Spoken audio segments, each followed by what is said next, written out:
Welcome back to another video. My name is Hunter, and today we're going to get into how the 32 teams rank following Week 15. There is only 3 more weeks to go. A lot's at stake across these final 3 weeks, but we just played a great week where lots of playoff stakes were on the line. But before we get into it, make sure to like, subscribe, and you know what? Comment your current Super Bowl favorite at the moment down below, and let's get into it. At number 32, I have the New York Giants, and this week was more of the same. They get Tim Boyle in there for half the game because Tommy DeVito got hurt, but they got destroyed on home field by the Ravens. And this Giants team is trying its best to not win its final 3 games and secure the number 1 pick and draft Shedeur Sanders or Cam Ward, and that's their biggest focus at this point. So if I was a Giants fan, I wouldn't be worried about the result on the field because the focus is obviously on next year. At number 31, I have the Las Vegas Raiders, and this week was more of the same. Their offense couldn't score, again with a different quarterback. It's Desmond Ridder this week, but they fall to 2-12, just like the Giants. They're in that race for the number 1 pick, and the focus is obviously not on winning a game for the rest of the season. But you like to see the progression of guys like Brock Bowers this season, which has been the biggest plus for this Raiders team. So they sit at 31. The Tennessee Titans offense is an absolute mess, and this week showed they sit at 30 in my rankings, and they turned over the ball multiple times with multiple different quarterbacks turning it over multiple times. They basically gave this game to the Bengals, and this Titans team obviously needs some change in terms of their offense to be successful next season. They're going to go to Mason Rudolph this week, so let's see if that produces any changes. But for the Titans, they're 3-11. Their season is over at this point. At number 29, I have the New England Patriots, and they dropped this week to the Arizona Cardinals, where their offense could not really get it going early. But this is another team where their season's been over for some time now, and the biggest point of this season was developing Drake May. And so far, getting mixed results, but once he gets a full season as starter and potentially a new weapon, whether it be signing T. Higgins or adding a Travis Hunter in the draft, this Patriots team is going to be a lot better. But another team that really their focus isn't on this season at this point. Jacksonville produced a pretty entertaining game with the New York Jets this week, but they fall on the short end of the stick. They lose the game to the Jets, where Mac Jones honestly did not play that bad. He got the ball where it needed to go, and Jacksonville once again played another competitive game. You like to see the performances of guys like Brian Thomas, who had over 100 yards and multiple touchdowns. And Jacksonville, it's more about developing those guys and seeing what this team can do next season. The Bears have fallen from where we thought they were going to be.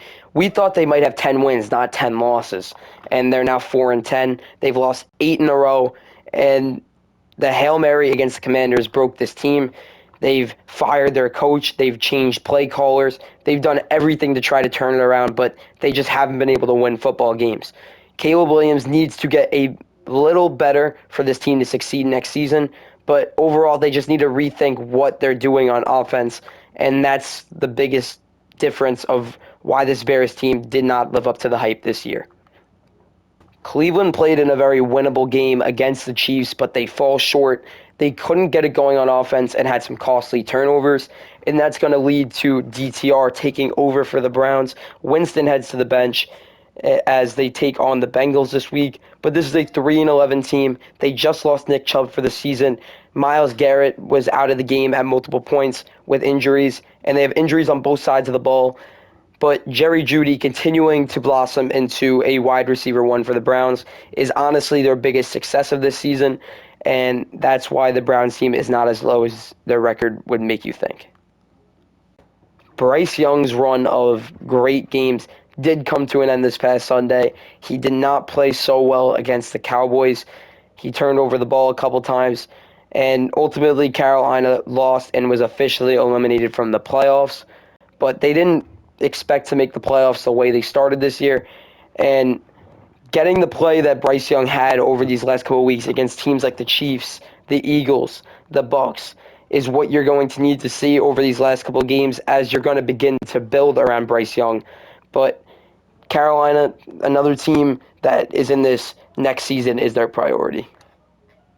The New York Jets finally won a football game for the first time since Halloween, and it took great performances by Davante Adams and Aaron Rodgers, kind of the vintage performance that this duo needed to show that they're not as washed as people are painting them out to be.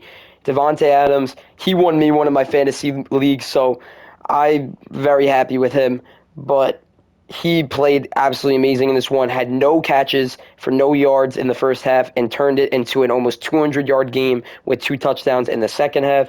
The Jets just need a bit more consistent defensive play, and that's going to come with whoever they hire as their next head coach. So New York, they might not want to be winning to ruin their draft pick, but great win for them this week. Now we go into the teams that are still technically in contention for the playoffs, but the Saints team will likely not be making it. They lost on the final play of the game to the Commanders, where Spencer Rattler came into the game and turned around, which was a game where nothing was going with Jake Haener, and Spencer Rattler made the game, and it came down to one play.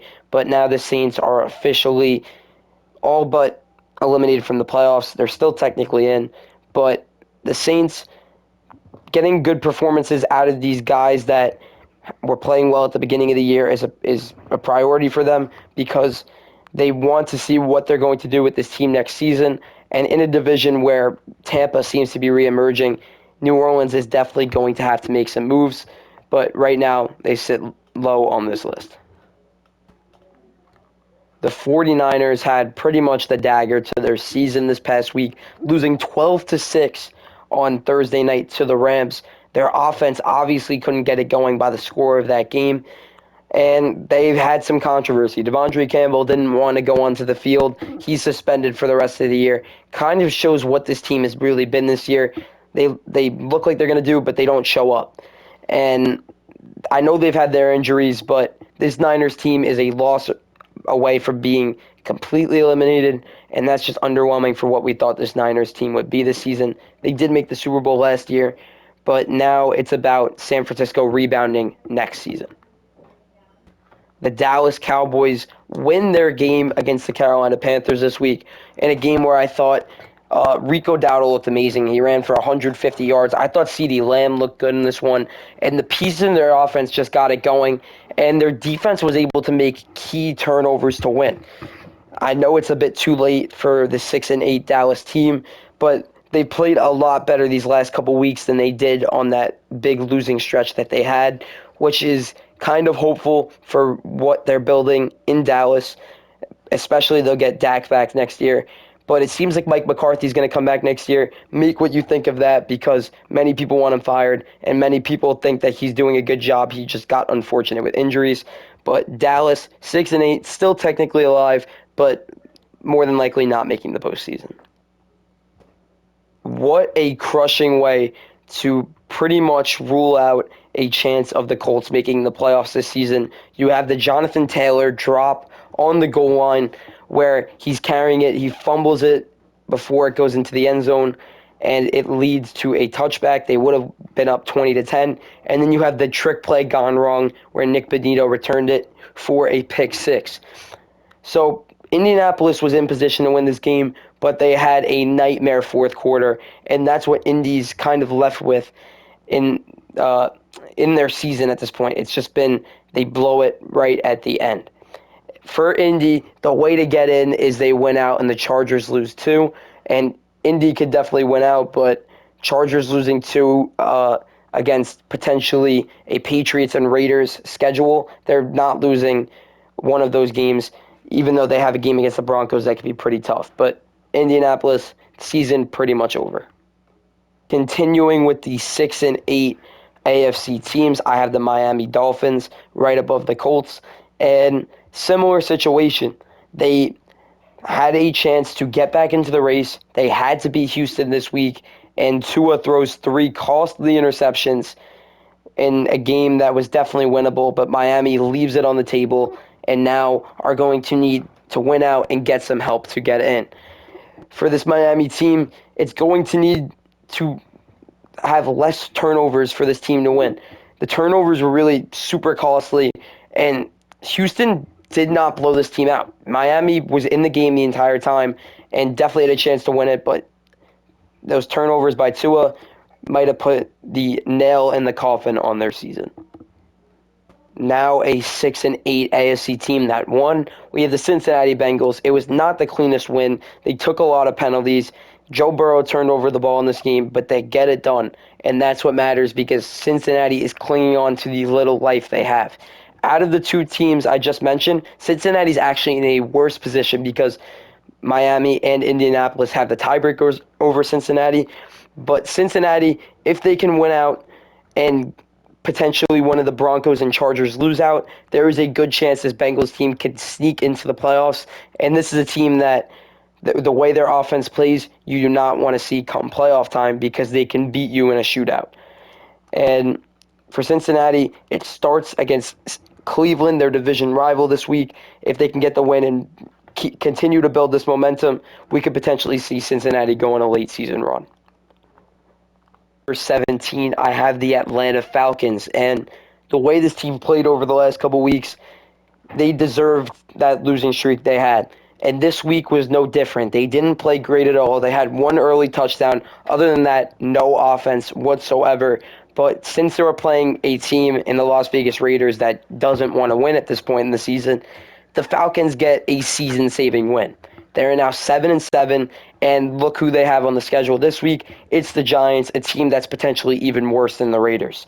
So if this Falcons team gets to 8-7, then their Week 17 game against the Commanders becomes extremely important, and Atlanta could potentially sneak in if they win that game. So Atlanta, even though Kirk Cousins seems like he might be getting benched this week and their team's in a lot of turmoil, they're in a position to potentially make the playoffs if they just make some important wins.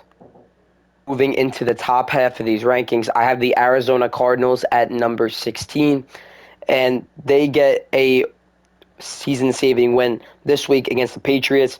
They were on a slide just like the Falcons, but they get the win over the Patriots, and now they have important games in front of them, and their division is definitely winnable. They play LA in Week 17 in a game where if they win that, that is huge for Arizona, as well as they have a divisional game against the Niners in Week 18 that could loom large if the Niners somehow go on a late season run here.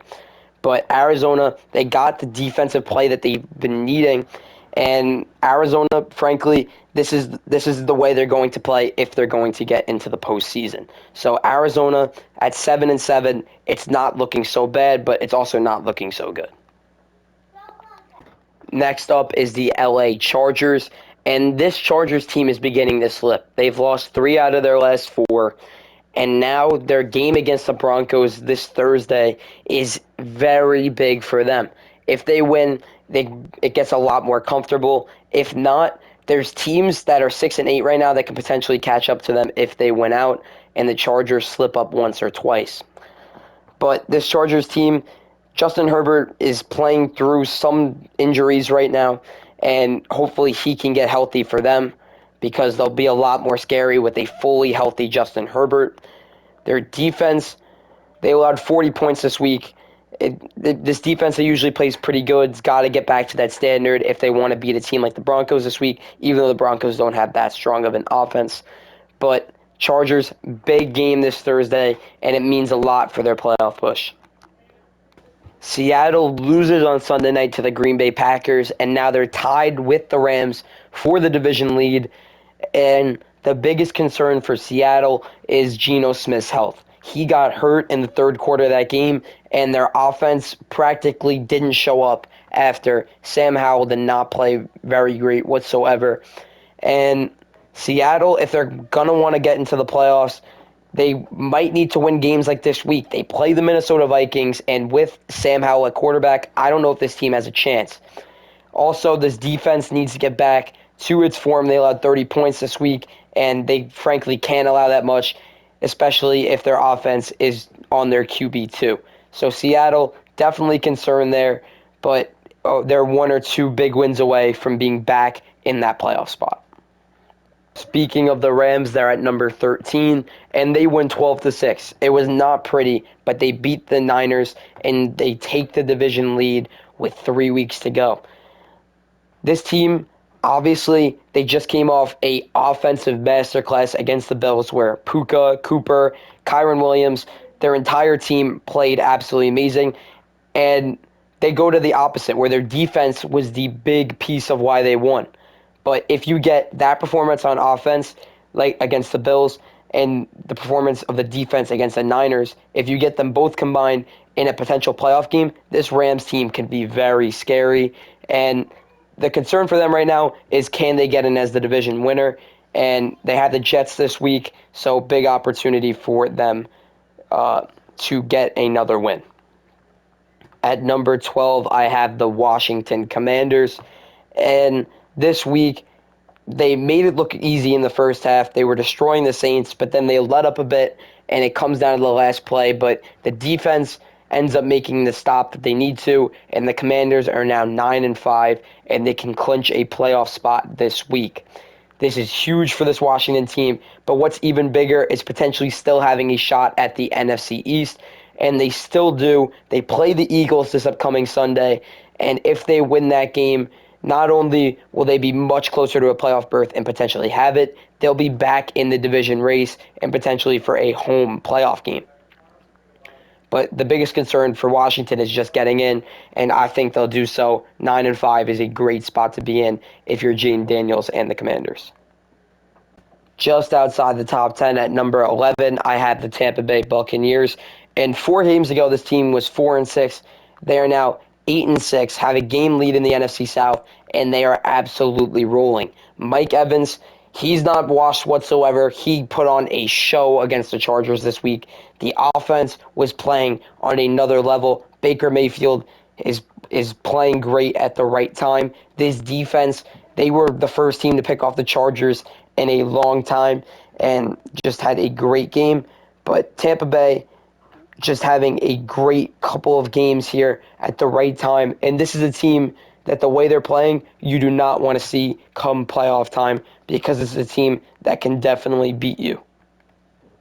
Now in the top 10, we have the Texans at number 10, and they have just clinched their division. They'll have a home playoff game in the first round. And for them, basically, all that matters is just trying to get the best seeding they can, and they have a chance to do so this week. They're going to play a Chiefs team potentially without Patrick Mahomes, and if they can win that game and get a Steelers loss, then they can jump up into that 3, and they could start moving up and potentially host more than a playoff game if they win and potentially play a team lower than them in the playoffs. What I liked from them was Nico Collins had a great game. Their defense, especially Derek Stingley, had a great game. Derek Stingley with 2 picks, which made the big difference in their win over Miami. And this Houston team is another team that is going to be scary in the playoffs. At number 9, I have the Pittsburgh Steelers. And this week, it was just not their week. They lose 27-13 to the Eagles, their cross-state rival. And along with the Ravens win, this game on Saturday against the Ravens is for the division lead. What's good for the Steelers is if they win this game, they jump out to a important lead, and that will do a lot for them in the playoffs, because if they win the AFC North, they'll have a home playoff game, and Pittsburgh is a great environment for the Steelers to be playing in.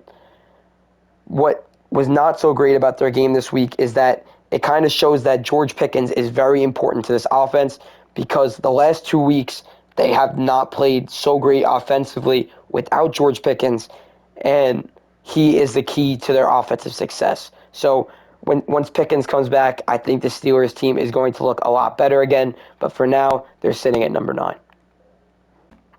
The Denver Broncos just keep on winning, and they're doing it in style. This week was another great win for them. In the fourth quarter, they turn it up. They hadn't seen much the whole game. It wasn't Bo Nix's best game, but they get it done. They're 9-5, and with a win this week, they are going back to the playoffs for the first time in 9 years. The biggest part of that was the play of Pat Surtain, who had a pick in this game, and Nick Bonito, who is low-key a Defensive Player of the Year sleeper candidate. But for Denver to succeed, it's about that offensive success that we know they can do. They've had great games on offense, but if they get that, along with the defensive play we saw to beat the Colts this past week, this Denver team is going to create some real drama in the AFC. The Green Bay Packers continue to win games. They are now 10-4 and basically situated into that 6th seed. They're likely not catching the Vikings or Lions, and they're the best team in the NFC other than those teams and the Eagles. And this week showed. Their offense showed up in big points. Romeo Doubs in his return had 2 touchdowns. On defense, they had key turnovers that helped them win this game. And Green Bay is just a good football team that their main issue at this point is going to be, can they win on the road in the playoffs, which they're going to have to do as a 6th seed. So Green Bay at number 7. At number 6, I have the Baltimore Ravens, and it's all about the play of Lamar Jackson this week. He throws for multiple touchdowns in this game, and he is an MVP candidate. He has over 30 passing touchdowns. He has only 3 interceptions, and he is playing like MVP Lamar once again. But for the Ravens, their biggest focus is taking down the Steelers this week and regaining that division lead and potentially hosting a playoff game, because Baltimore is a team that likely doesn't want to go on the road against potentially a Houston or a Buffalo in the playoffs. So for now, Baltimore, biggest focus is on winning this week, and they're going to need to shut down that Steelers offense that has showed they're kind of weak. At number 5, I have the Minnesota Vikings, and they actually drop a spot, but it's just because of some movement I did at the top of the rankings. And Minnesota just continues to win. Sam Darnold is playing the best year of his career. Justin Jefferson and Jordan Addison is a great 1-2 punch receiving-wise. Aaron Jones is having a solid year in his first year as a Viking. But it's also this defense. This defense makes key plays. They make key stops. And that's Minnesota's key to moving past potentially a divisional round and potentially going to a Super Bowl this season. Their biggest chance of doing that is if they get the 1 seed, and right now they control their destiny. If they win against the Seahawks and the Packers, then that game against the Lions, if the Lions win out, is for the 1 seed, and the Vikings would obviously love to have that. So right now, Minnesota playing great football, but I have them at number 5. At number 4, I have the 13-1 Kansas City Chiefs, and this week, once again, not the prettiest, but it's a multi-possession win for the Chiefs against the Browns in a game where Patrick Mahomes did suffer an ankle sprain. And for the Chiefs' best interest, it might just be to sit him, because they have a 2-game lead right now for the 1 seed. They could potentially clinch it with a win and a Bills loss. And I think Mahomes' health is the biggest priority. This defense continues to play really, really well, and they hold the Browns to 7 points. And if they get a performance like that, the Chiefs, no matter their offensive production, are going to win games, and they've proven it with 13 wins this season. So Kansas City, not as strong as they usually are, but they're at number 4. The Detroit Lions, who have been at number 1 the last bunch of weeks, they fall to number 3, and it's because they lost their first game in a long time. In this game, the biggest flaw with this Lions team was their defense is too injured to honestly function well anymore. You have to feel bad for them because this Lions team has played so well the whole season, but with the amount of injuries they have, they also had Montgomery's injury. They have 17 guys on IR right now.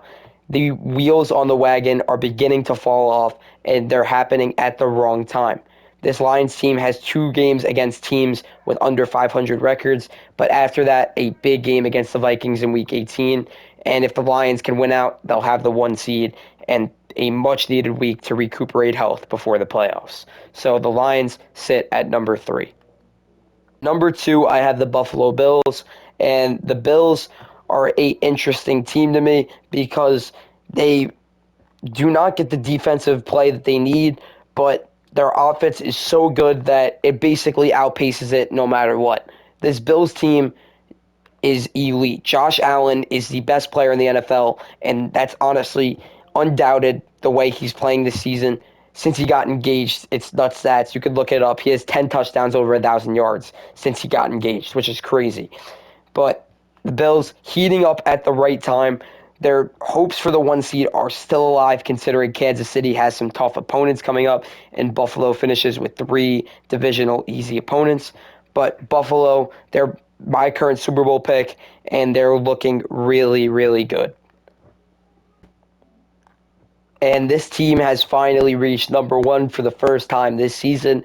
It is the Philadelphia Eagles, and they now have the longest win streak in the NFL, and this past Sunday was no different. They win over their in-state rival, the Steelers, a team that's been playing really well, and the Eagles are just playing even better.